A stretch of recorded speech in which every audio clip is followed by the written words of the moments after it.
बोलिए श्रीमन्नारायण भगवान की जय। प्रिय भक्तों, मार्गशीर्ष मास की पूर्णिमा बहुत ही महत्वपूर्ण होती है। हिंदू पंचांग के अनुसार यह पूर्णिमा प्रत्येक महीने में एक बार आती है। प्रत्येक महीने में एक पूर्णिमा, एक अमावस्या और 2 एकादशी आती है। पूर्णिमा बहुत ही महत्वपूर्ण तिथि होती है। पूर्णिमा के दिन अगर आप कोई बहुत ही शुभ काम करना चाहते हैं, बहुत बड़ा कोई काम करना चाहते हैं, तो आप पूर्णिमा के दिन भी आप कर सकते हैं। और जैसे मार्गशीर्ष मास की पूर्णिमा और भी जो कोई विशेष पूर्णिमा है, उस दिन काम करने से आपको कई गुना अधिक फल प्राप्त होता है।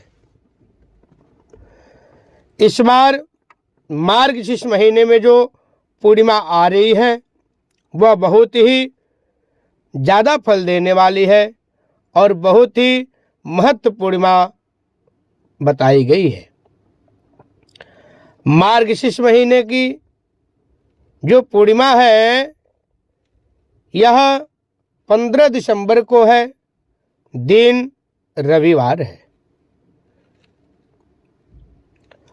14 दिसंबर को शाम को 5 बजे पूर्णिमा लग जाएगा, परंतु हमारे शास्त्रों में, हमारे वैदिक पद्धतियों में जो सूर्योदय वाली तिथि लिया जाता है, तो उस हिसाब से देखा जाए तो पूर्णिमा 15 दिसंबर को है। 14 दिसंबर को बिल्कुल मान्य नहीं है, क्योंकि वह सूर्योदय में नहीं हो रही है। 15 दिसंबर को 2:35 पर पूर्णिमा खत्म होगी दोपहर में। उदया तिथि के हिसाब से पूरा दिन पूर्णिमा का पूजा होगा, पूरा दिन पूर्णिमा का कथा इत्यादि होगा। और पूर्णिमा के दिन गंगा स्नान किया जाता है, गंगा जी में दीपदान किया जाता है। और मार्गशीर्ष महीने के पूर्णिमा की तो बात ही निराला है। प्रिय भक्तों, आप लोग भी कोशिश करें गंगा तीर्थ आदि पर जाएं, गंगा के चरणों में जाकर के वहां पर स्नान करें माँ गंगा की गोदी में। अपने पितरों के लिए, अपने लिए माँ गंगा से प्रार्थना करना चाहिए, आप हमारे घर में सुख समृद्धि ऐश्वर्य की प्राप्ति करें। हे माँ गंगा, आप मेरे ऊपर अपना पूरा आशीर्वाद बनाएं।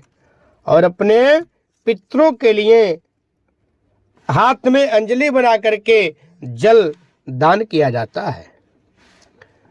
उस दान से, उस जल को अर्घ देने से आपके पितरों को मोक्ष प्रदान होता है, सद्गति प्रदान होता है। जो आपके पितर अगर भटक भी रहे हैं, आप जो है गंगा में स्नान करते हुए, अंजलि से जल चढ़ाते हुए, जल चढ़ाएं और प्रार्थना कर लें, तो उनको मोक्ष की प्राप्ति भी हो जाती है। साथ ही साथ आप अपने ननिहाल पक्ष के भी, जो आपके पूर्वज नहीं है, पर नाना या नानी नहीं है, उनके लिए भी भगवान से स्मरण करें, गंगा माँ से स्मरण करें, भगवान नारायण से स्मरण करें, प्रार्थना करें। हे भगवान नारायण, हे माँ गंगा, हमारे पितरों को मोक्ष प्रदान करें, सद्गति प्रदान करें और उनको बैतरनी नदी भी पार कराएं। प्रिय भक्तों, कहा गया है पूर्णिमा के दिन या अमावस्या के दिन जो लोग गंगा में स्नान करते हैं, उनको अक्षय फल की प्राप्ति होती है। और मार्गशीर्ष महीने में जो पूर्णिमा होती है, उसी दिन से माघ मेला प्रारंभ हो जाता है। और इस बार तो महाकुंभ का बहुत ही विस्तार आयोजन भी प्रयागराज में हुआ है। महाकुंभ लग रहा है।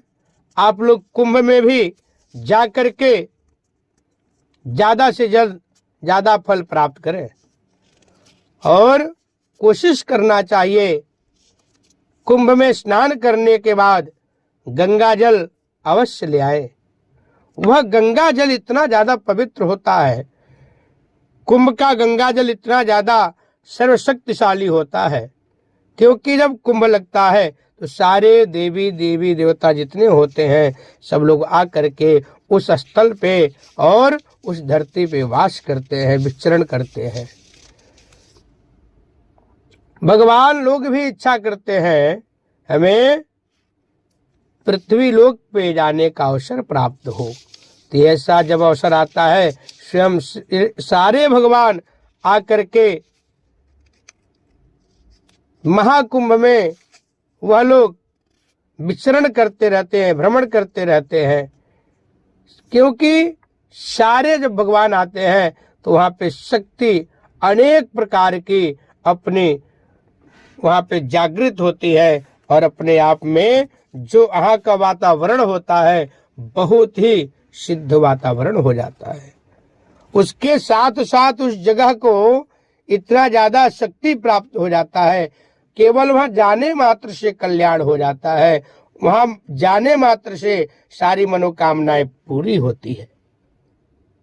आप लोगों को पता होगा, वैसे जब नॉर्मल टाइम में गंगा में स्नान करने से उस भूमि पर जाने से कितना ज्यादा फल प्राप्त होता है, तो जब महाकुंभ है तो कुंभ में कितना ज्यादा फल प्राप्त होता होगा। तो आप लोग अवश्य जाएं और कुंभ में स्नान करें, माँ गंगा का अपने ऊपर आशीर्वाद प्राप्त करें, साथ में सभी देवी देवताओं का अपने ऊपर आशीर्वाद प्राप्त करें। जो कल्पवास होता है, 4 महीने का कल्पवास किया जाता है, वह मार्गशीर्ष के पूर्णिमा के दिन से शुरुआत हो जाता है, वह 4 महीने तक कल्पवास चलता है। कल्पवास में जो आपको सबसे ज्यादा स्वादिष्ट भोजन, स्वादिष्ट आहार लगता है, उसमें से एक चीज आपको त्यागना पड़ता है, एक चीज हमेशा के लिए छोड़ना पड़ता है। फिर चतुर्मास 4 महीने तक वहां पे रह करके भगवान का 100 अध्याय किया जाता है, भगवान का साधना किया जाता है, जप तप पूजा पाठ वारा करके किया जाता है, व्रत किया जाता है, कथा किया जाता है, कथा श्रवण किया जाता है। इस तरह से कल्प मास का पूरा विधि विधान है।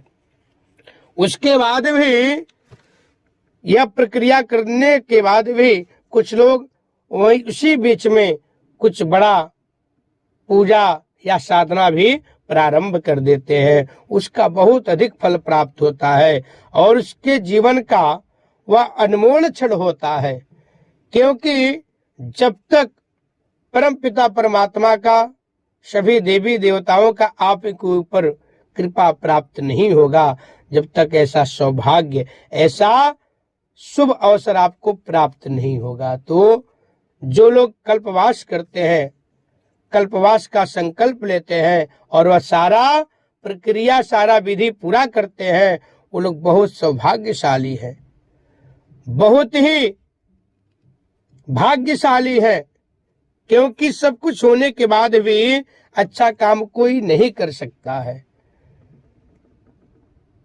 आप सर्व संपन्न है, सब कुछ आपके पास है, पैसा भी है, घर भी है, कारोबार भी है, सब कुछ संपन्न है, सामान भी है पूजा पाठ का, हवन का, लेकिन जब तक आपका भाग्य उदय नहीं होगा, आपके ऊपर दैविक कृपा प्राप्त नहीं होगा, जब तक आप अच्छा काम, सत्कर्म, पुण्य कर्म नहीं कर सकते हैं, तो आप बहुत भाग्यशाली हैं जो कल्पवास का संकल्प लेकर के और उसको पूरा भी कर दिए।